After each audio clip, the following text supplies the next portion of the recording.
Assalamualaikum warahmatullahi taala wabarakatuh. Para pendengar dan mereka yang berada di luar studio. Hari ini saya bersama dengan program Bicara Bahasa 2020, tajaan Dewan Bahasa dan Pustaka. Saya akan membicara satu tajuk yang agak menarik pada pagi ini, iaitu bahasa dalam kalangan orang pekak. Saya cukup percaya tuan-puan semua pernah mendengar, tahu dan barangkali pernah bertemu dengan mereka yang dikenali sebagai orang pekak. Tuan-puan yang saya hormati, bila kita sebut pekak, sebenarnya apa yang berada di minda tuan-puan? Saya cukup percaya tuan-puan akan berkata pekak adalah mereka yang mengalami masalah dari segi bertutur.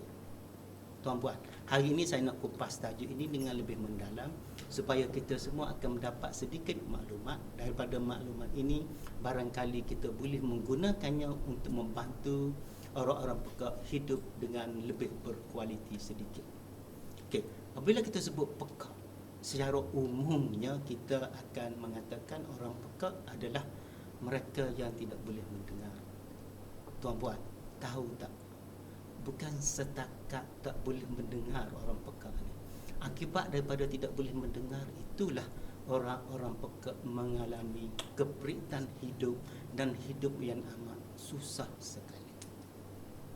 Bayangkanlah apa-apa yang dikatakan oleh orang, apa-apa yang dibincangkan oleh orang melalui bahasa lisan, mereka tidak memahaminya.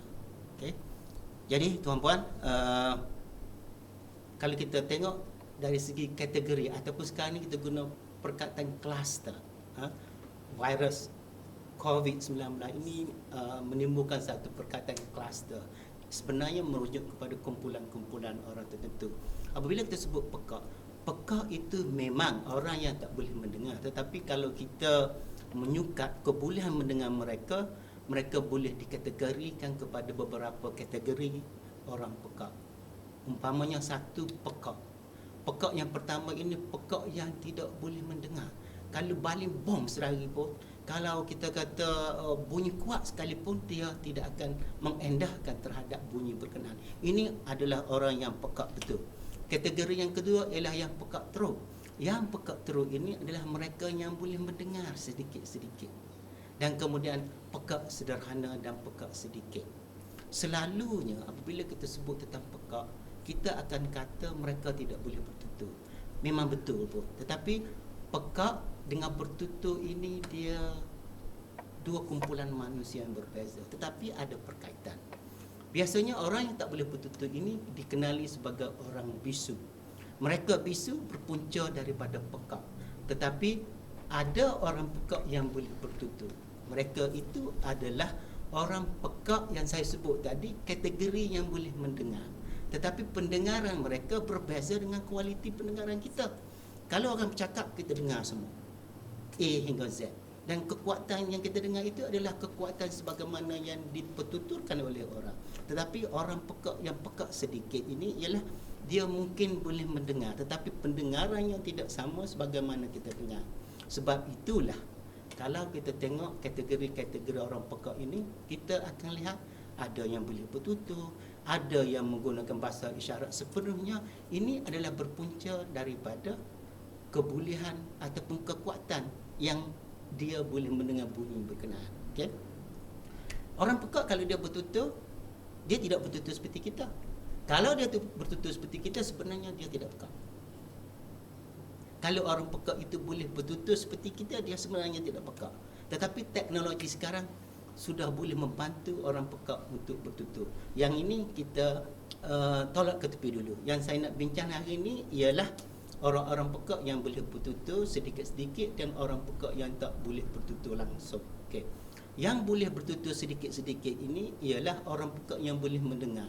Dan apabila dia boleh mendengar, pertuturannya adalah sebagaimana yang dia dengar. Sebagai contoh, katakanlah orang pekak itu sebut bola, yang merujuk kepada bola. Barangkali pendengaran dia bila kita sebut bola, dia hanya boleh mendengar bola. Jadi dia akan bertutur sebut sebagaimana yang dengar. Jadi di sini saya cuba nak kongsi dengan tuan-puan, barangkali tuan-puan kita semua kadang-kadang tak sedar bahawasanya kebolehan kita bertutur pada hari ini ialah kerana kita tidak mengalami apa-apa masalah dari segi pendengaran. Sebagai contoh, saya orang Melayu. Saya boleh bertutur dalam bahasa Melayu dengan fasih. Mengapa? Kerana daripada kecil lagi saya telah dibesarkan dan bahasa yang digunakan di persekitaran saya sepanjang saya membesar adalah bahasa Melayu. Jadi anak-anak kita boleh bertutur dengan bahasa Melayu yang baik. Kerana apa? Kerana kebolehannya mendengar. Ada orang Perak yang dilahirkan, orang lain bertutur dalam bahasa Melayu, bahasa pertuturan, tetapi dia tak dengar. Bila dia tak dengar, maka dia tak boleh nak bertutur dalam bahasa Melayu kerana dia tak pernah dengar.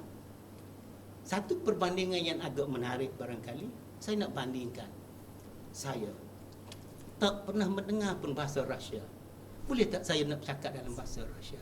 Sudah pasti tuan-tuan, kita tak boleh. Pasal apa? Kerana kita tidak boleh mendengar, tak pernah didedahkan dengan bahasa Rusia berkenaan. Jadi kita tak boleh nak tutur dalam bahasa berkenaan. Itulah yang berlaku pada orang Perak. Disebabkan tak pernah mendengar bahasa Melayu, tak pernah mendengar bahasa Cina yang dituturkan oleh ibu bapa Cina, tak pernah mendengar bahasa Inggeris yang dituturkan oleh ibu bapa yang berbahasa Inggeris, maka mereka tak boleh mendengar.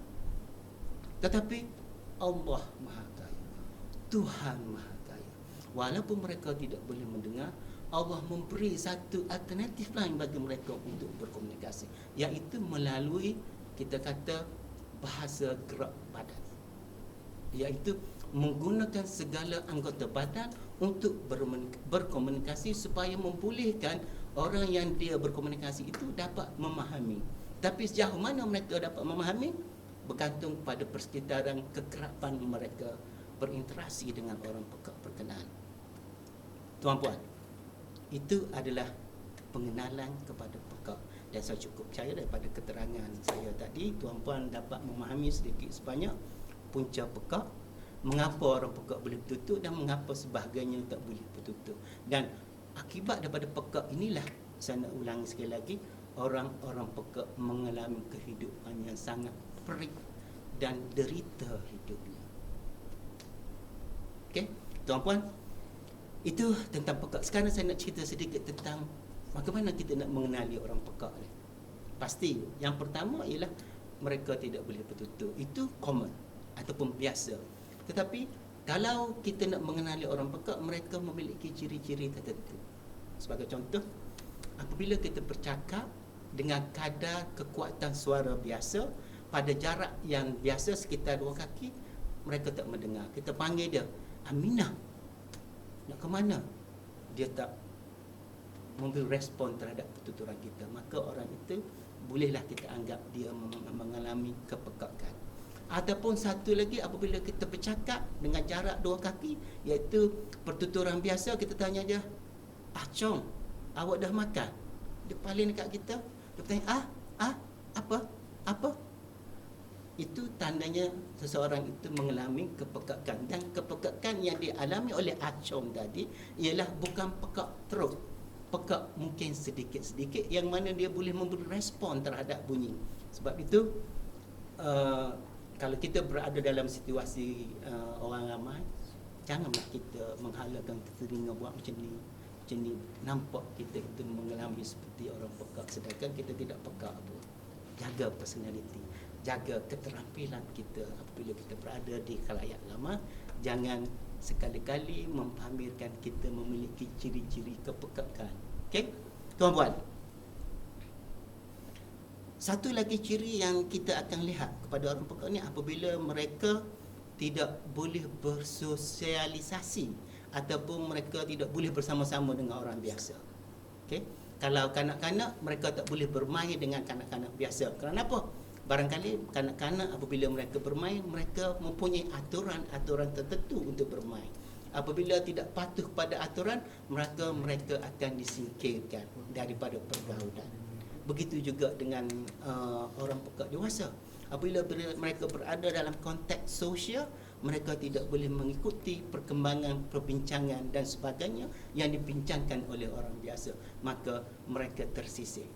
Sama ada disisihkan ataupun orang Perak itu menyisihkan diri sendiri. Bayangkanlah betapa deritanya hidup kita apabila kita pergi ke majlis orang ramai, orang tak bertegur sapa kita. Kita bergerak berjalan-jalan, kita nak duduk, orang kata orang tak mempersilakan kita duduk, kita duduk. Pandang kiri, pandang kanan, tempat kosong ada, tak ada orang menegur siapa kita. Itulah penderitaan yang saya sebut, penderitaan yang dialami oleh orang peka.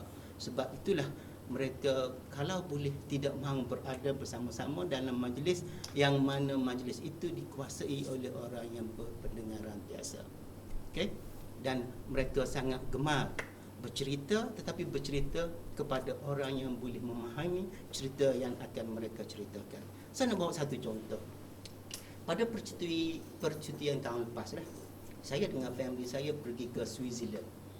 Jauh cerita di Switzerland, okey. Anak isteri saya, menantu saya, kita ke sana. Kemudian masa kita naik kereta api, ada sekumpulan orang peka. Saya tengok, dia bawa bendera Jepun. Tetapi apabila saya perhati, dia bercakap menggunakan tangan. Saya kata, sah, ini mesti kumpulan daripada perkumpulan orang peka daripada Jepun. Saya mempunyai pengalaman yang banyak dengan orang peka. Saya tahu orang peka sangat suka kalau kita menegur siapa dengan bahasa isyarat. Saya bergerak ke hadapan, pergi menegur kumpulan orang peka daripada Jepun. Mereka sangat gembira. Banyak cerita yang nak dikongsikan dengan saya. Bercerita tentang negara Jepun, bercerita tentang Mount Fuji, bercerita tentang Gusti Somo, bercerita tentang pengalaman dia mendaki bukit di Switzerland. Dan sangat banyak cerita yang nak diceritakan kepada saya. Dan sama juga sifatnya dengan kita. Contoh, kita orang Kelantan ataupun kita orang Malaysia pergi ke luar negara, kita orang Kelantan pergi ke negeri jauh, bertemu dengan rakan-rakan kita yang boleh bertutur, menegur siapa, berkomunikasi dengan bahasa yang difahami, maka kita sangat seronok dan rasa kekitaan, rasa keakuan, rasa kebersamaan kita itu akan meningkat apabila kita berkomunikasi dengan bahasa yang sama. Inilah yang saya ingin sebutkan, kuasa yang ada pada bahasa. Dan orang peka, bukan mereka tidak ada bahasa sebenarnya. Mereka ada bahasa, tetapi bahasa mereka adalah bahasa isyarat, bukan bahasa pertuturan. Kita orang berpendengaran, kita mengalami bahasa melalui mendengar, dan kita bertutur untuk memberi respon terhadap apa-apa yang kita dengar. Tetapi orang peka berbeza. Orang peka melihat bahasa, dia tak dengar bahasa. Orang peka melihat bahasa isyarat. Jangan kita halangi mereka daripada melihat, rakan mereka menggerakkan tangan. Jadi orang peka melihat bahasa dan memberi respon melalui gerak badan.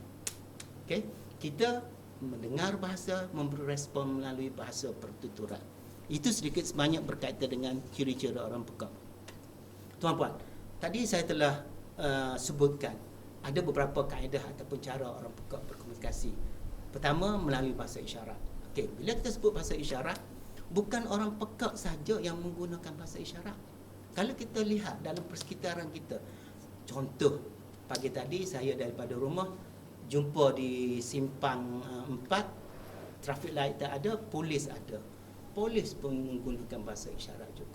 Bukan orang peka saja menggunakan bahasa isyarat. Jadi, tuan-puan, di sini saya ingin tegaskan, bahasa isyarat yang digunakan oleh polis, yang digunakan oleh orang lain seperti pengadir bola sepak, pengadir kalau kita tengok main gusti, dia pakai bahasa isyarat juga. Tetapi bahasa isyarat yang digunakan oleh polis ataupun yang digunakan oleh pihak-pihak lain tadi, itu bukannya bahasa isyarat orang peka.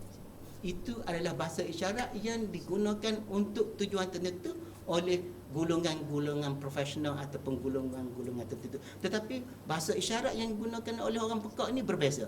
Ia merupakan bahasa isyarat yang diiktiraf sebagai satu bahasa, yang mana orang peka menggunakan bahasa isyarat dia, gerak tubuh badan, boleh bercerita segala-galanya tentang kehidupan dengan menggunakan gerak tangan.